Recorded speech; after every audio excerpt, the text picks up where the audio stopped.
네, 안녕하십니까. 동명입니다. 오늘은 11월 15일. 장도 무난하고 괜찮았습니다. 그렇다고 그죠? 모든 종목이 다 오르는 것은 아니고요. 대세 하락을 하다가요, 상승으로 턴하는 시점에는 내가 어떤 종목을 선택을 하냐에 따라서 향후 수익률이 엄청나게 차이가 나요. 그래서 어렵고 힘들 때 오히려 더 옥석 가리기를 잘해야 되거든요. 지금은 모든 종목이 대부분 다 똑같이 다 폭락해가 있으니까 어느 종목을 사서 빨리 급등 나오면 팔아먹고 다른 종목을 또 사러 들어가나 그런 고민을 하다 보니까 재미없는 기간에도 계속 주식을 보고 준비를 하는 거죠. 얼마 전에는요, 그 자동차 이 어떤 미래 뭐 컨셉트카나 아니면 모빌리티 이런 거 관련된 어떤 강의를 하는 장소를 갔어요. 보통요, 주식 관련된 강의나 이런 데 가보면 재미가 없어요. 왜냐하면 이미 결론은 정해놨어요.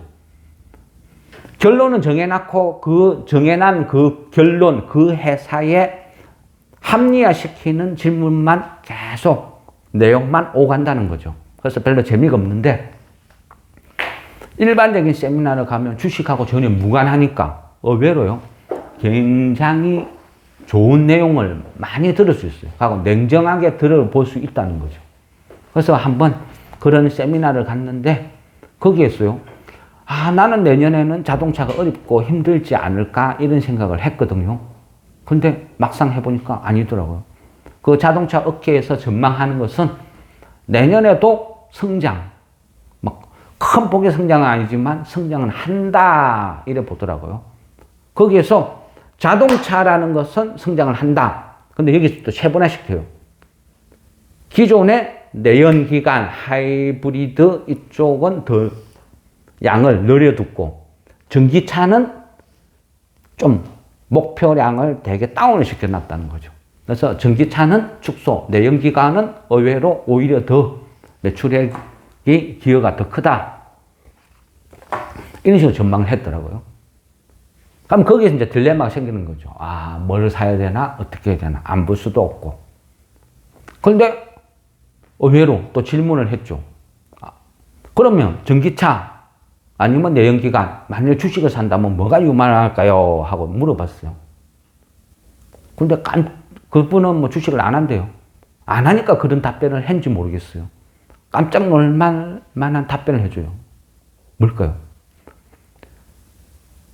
제 같으면요, 전기차, 내연기관 둘 다 들어가는 부품 회사를 사주면 되지 않을까요?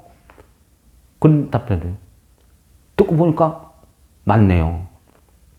그러면 내연, 전기차 구분 없이 다 들어가는 게 뭐가 있어요? 대표적인 거, 핸들도 있을 거고, 디스플레이.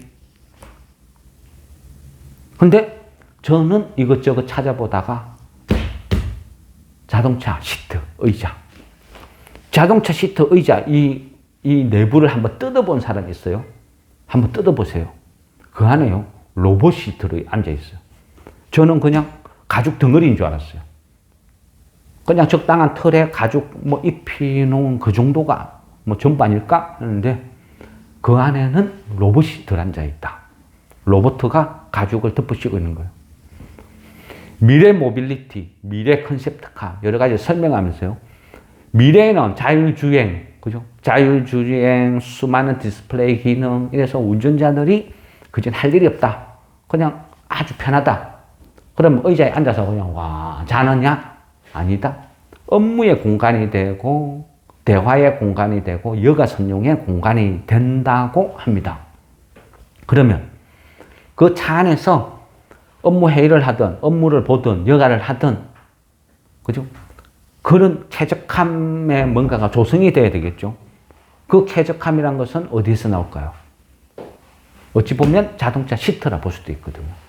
그럼 이 자동차 시트는 생각보다 또 여러 가지 기능을 하더라고요. 왜 이 시트 안에 많은 비밀이, 인체공학적인 비밀이 숨어 있느냐? 결국은 사람의 생명하고 직결되니까요. 그래서 자동차가 비싸면 비싸지고 고급화가 되면 될수록 거기에 비례해서 자동차 시트의 기능도 점점 업그레이드 돼요. 단순하게, 그죠? 인조 가죽을 천연 가죽 쓴다. 그런 개념이 아니더라고요. 조사를 하고 공부를 해보니까.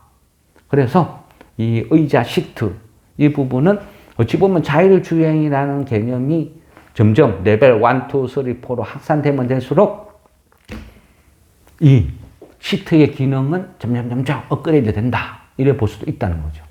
그랬어요. 여러 종목을 쭉 찾아보다가 대원산업, 이 회사를 관심을 가졌어요. 그리고 집중적으로 조사를 하고 파봤죠. 근데 놀랍죠.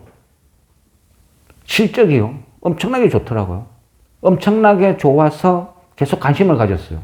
반기 실적이니까. 혹시 이거 밀어내게 한 거 아닐까?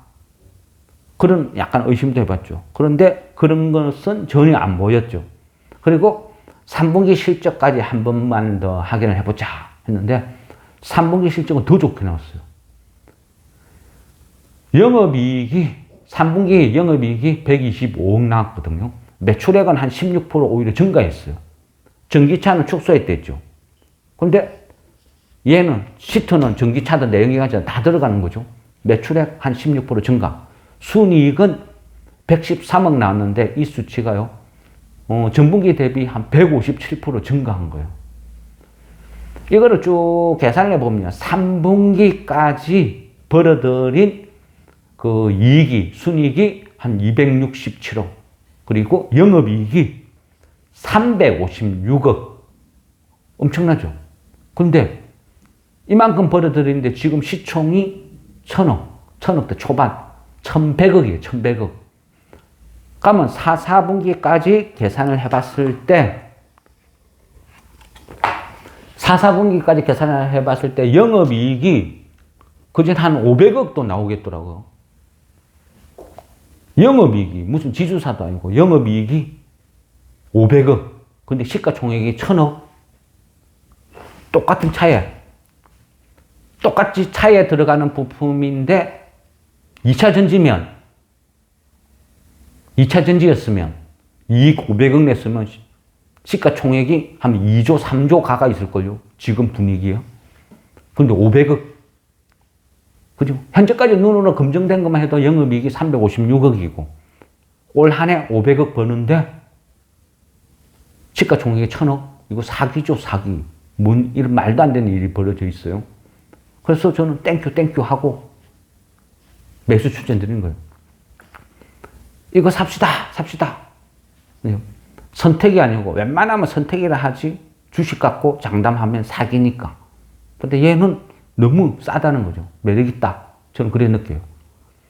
이 회사 구조를 보면요. 대표이사 허재건 외 16명 돼 있거든요. 근데 거기 쭉 훑어보면 전부 친인척이에요. 좋은 회사들의 특징이 뭐죠?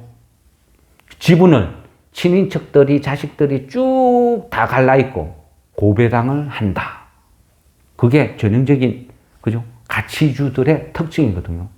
얘도 보면 그 친인척들이 쭉 해가지고 한 50%, 그 다음에 옥천산업이라는 또 회사가 있어요. 여기에서 지분을 한 8.2% 들고 있고, 시가총액 1000억짜리가 그전 58%, 요 정도 묶여 있는 거죠. 그러니까 유통주식도 그래 많이 없어요. 바닥에서, 그죠? 제 개인적인 생각입니다만, 지금 구간에서 누군가가 열심히 매집을 잘했다. 이런 생각도 들더라고요. 그죠? 이런 회사, 그죠? 지금 가격에서 시가총액 1000억, 1100억짜리가 한 500억 번다며, 이거 뭐 3배, 4배 올라도 누가 뭐라 해요? 그죠? 오히려 지금 있는 이 가격에 있는 게 말도 안 되는 소리죠. 작년 기준으로 보면 배당도 한 4, 5% 주거든요. 근데 올해는 어떤 이익이 훨씬 많이 났으니까 그 이상 줄 것 같아요. 한 5%, 6%? 이 정도 나올 것 같아요. 그래서 이런 종목은요, 그냥 뭐 사놨고 한 10% 먹고 빠져나오는 게 아니고요. 한번 승부하고 한번 해봐도 될 것 같아요. 그만큼 이익이 많이 나오고 좋은 회사니까. 그래서 이런 회사도 보면 된다는 거죠. 자동차 부품 업종 중에서 이익이 잘 나오는 회사들을 쭉 뽑아 보니까, 그죠? 안 좋은 회사는 되게 안 좋은데 특히 2차 전지 이런 것들은 대부분 다 약간 그죠? 고평가라서 별론데 대원산업도 아주 좋고 또 현대공업 같은 이런 회사도 마음에 들어요. 근데 지금 제일 마음에 드는 거는 대원산업. 와, 이 회사가 왜 이 가격에 있을까? 신기할 만큼 좋은 위치라는 거죠. 그래서 이런 종목은요, 조금이라도 그냥 사놓고 한 무드 드시라. 그렇게 말을 하고 싶어요. 그만큼 매력있다. 네. 이상 대원산업 설명 마무리하겠습니다.